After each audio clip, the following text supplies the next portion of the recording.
you guys. How's it going? Stephanie Meyer here, founder of Project Vibrancy Meals Meal Plans, the food blog, health food blog, Fresh Tart, and the Healing Green Broth 30-Day Challenge.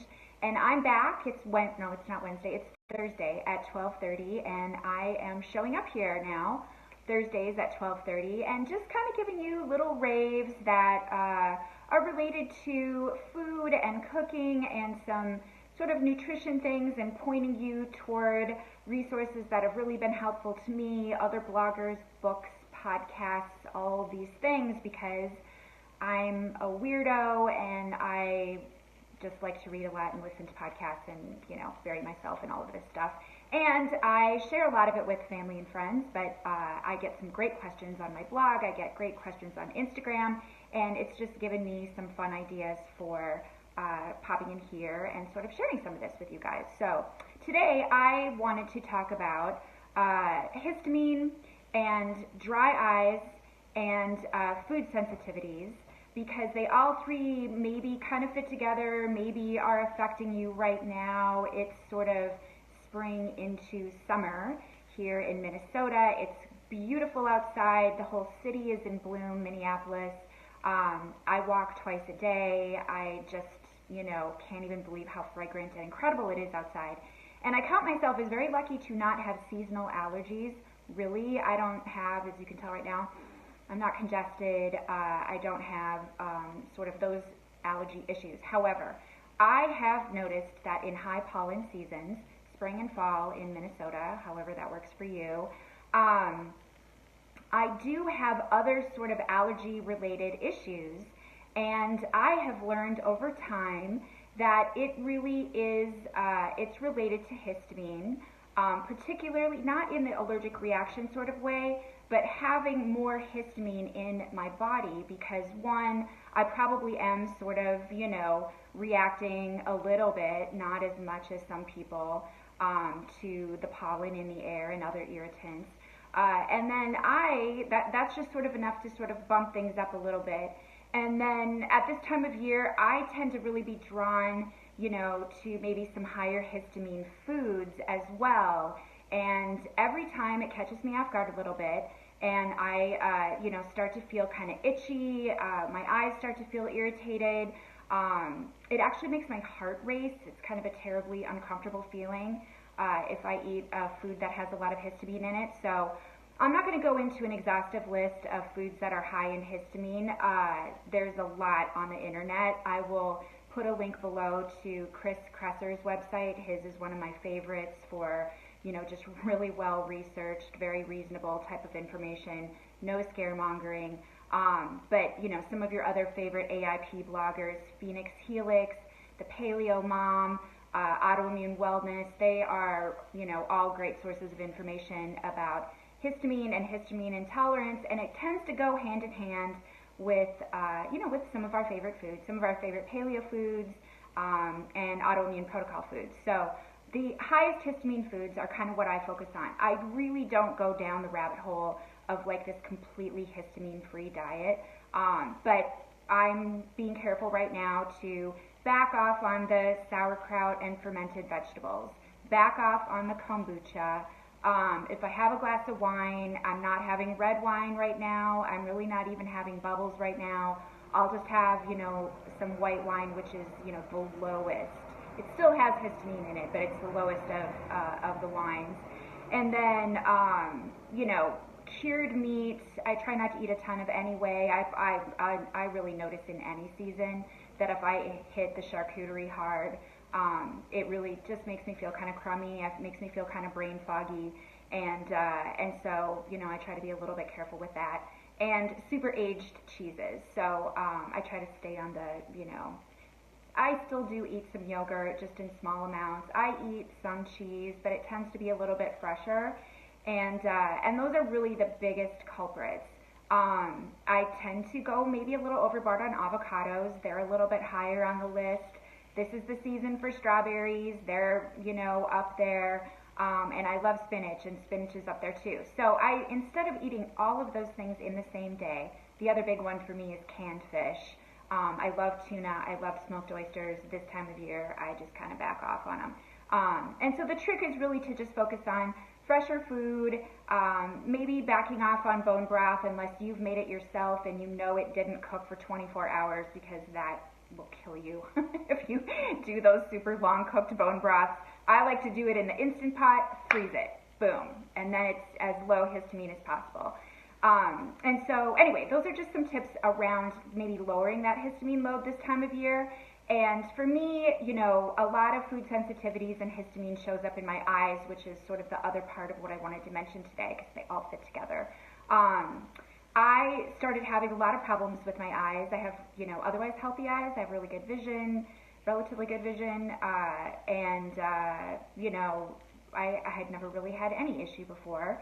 But I really, when I started AIP and I started eating a lot of coconut products, I started having crazy problems with my eyes. They were flaring and getting infected and getting really swollen and irritated, and it was such a weird reaction. And because I kept a very careful food journal, I started to notice that it was when I was eating more coconut products. And I did a really dumb thing one day. I put some coconut oil in my hair, and I can't have coconut oil on my skin, and my eyes blew up. One eye blew up so extremely, I ended up going to the doctor and having to take an antibiotic and all sorts of crazy things. And that was sort of the beginning of a little journey for me, and the journey is called blepharitis. It's super annoying. It showed up probably around 2 years ago or a year and a half ago as extremely dry eyes. Even after I quit the coconut products, I don't eat them anymore. I think what had happened is I had just sort of created, a dryness and a kind of a clogging of the oil in my eyes that I hadn't quite recovered from. And it didn't matter if I wore makeup or not. I wasn't reacting to makeup. I kept my eyes really clean, but I stopped really even wearing contact lenses. I hardly ever wear them. None of those things made a difference. I bought every eye drop on the market. They all worked for like a second. And I finally went back to the eye doctor, figured out that what was happening for me wasn't a lack of tears. It was a lack of oil. And the film on your eye has tears and oil, and that's what keeps the tears from evaporating too quickly. And I just didn't have any oil, so my eyes were just like parched, especially at the end of the day. And what was going on was probably kicked off by that extreme reaction I had, perhaps by the antibiotics that I used in my eyes, who knows. But the oil glands around my eyes, my Bohemian glands, had become really clogged. And so I used some drugstore products that offered a little bit of relief, but I'm going to share with you the thing that has helped me the very, very most, and that is tea tree oil soap. At first I bought it in a bar, and then I don't like bar soap because it leaves that kind of sticky film on your skin. So I took my favorite kind of face gel that I knew was very gentle and that I didn't react to, and I mix it. I should have brought it out here, but I put it in a dropper, and then I mix it with tea tree oil drops, maybe like 10 to 15 drops in the whole bottle. You just have to sort of experiment with it. Shake it up, and that combination really kills the bacteria that was growing in those clogged oil glands. There's a theory that there's even some little mites that cause more inflammation and sort of keep the process going. They irritate the glands, it clogs them up, it just keeps the whole thing going.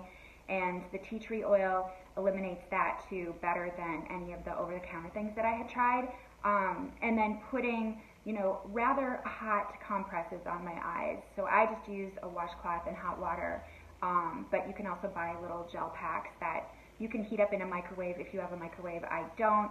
So I've had to kind of experiment with other ways of creating, hot packs, but basically to keep the oil in your eyes flowing and moving. I don't really even have to do the hot pack thing anymore because I think I've managed the bacteria and, perhaps those mites. It's a theory. So anyway, I just wanted to share that with you because I know that for those of you with food sensitivities, it can show up in really weird ways. Histamine reactions can show up in really weird ways. And they kind of all three go together. Nowadays, like even a couple days ago, My eyes were really bothering me. I start to get really, a lot of puffiness. And then I know, oh, what has been my histamine food intake this week? Oh, look, today I ate tuna avocado over spinach with a handful of nuts, which also can kind of be up there. I had strawberries for dessert. I had some sauerkraut for a snack.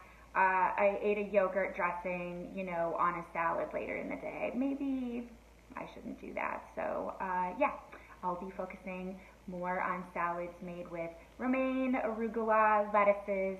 They're fine. If I'm going to eat fish, I want to eat fish that is super fresh. Fish can really be high histamine unless it's super fresh. So I buy it when it's been flash frozen, and then I thaw it, cook it quickly. Shrimp and scallops and shellfish are kind of off the menu now for a while. That's cool. I'll just eat them, once the pollen count comes down again. And I probably won't load it up on the same day that I, have a glass of wine, eat some sauerkraut, and, eat a big bowl of guacamole or something. So anyway, hope that's helpful. That's really it. I just wanted to talk about those 3 things. Super fun and exciting. Histamine, blepharitis, meibomian glands, my allergy to coconut. I think that about covers it for now. So I'm going to be back next week, you guys. I have a very, very cool PDF coming out in the next couple of days. I'm going to be sharing with you my top 10 tips for sticking with AIP if you've had a really hard time with it. And it doesn't just have to be related to AIP. I would say that this applies to Whole30, paleo, healthy food choices in general. I'm just going to throw it all out there, everything that's worked for me, and we're going to make it really beautiful, and it's going to be free, and I can't wait to share it with you. So make sure to come back here. I think I'll just announce it next Thursday at 12:30. I'm going to start talking about some of my favorite tips and, almost tricks, ways of tricking myself into staying on track, and I'm happy to share them with you. So anyway, enjoy this beautiful weather if you're in Minnesota. Wherever you are, have a fabulous day, and I'll be back next week. Thanks for watching, you guys. Oh, and if you like this, please share it, and I will put the link below to the Chris Kresser article on histamine intolerance and mast cell activation, so then you can dive in and geek out all on your own. All right, take care. Bye.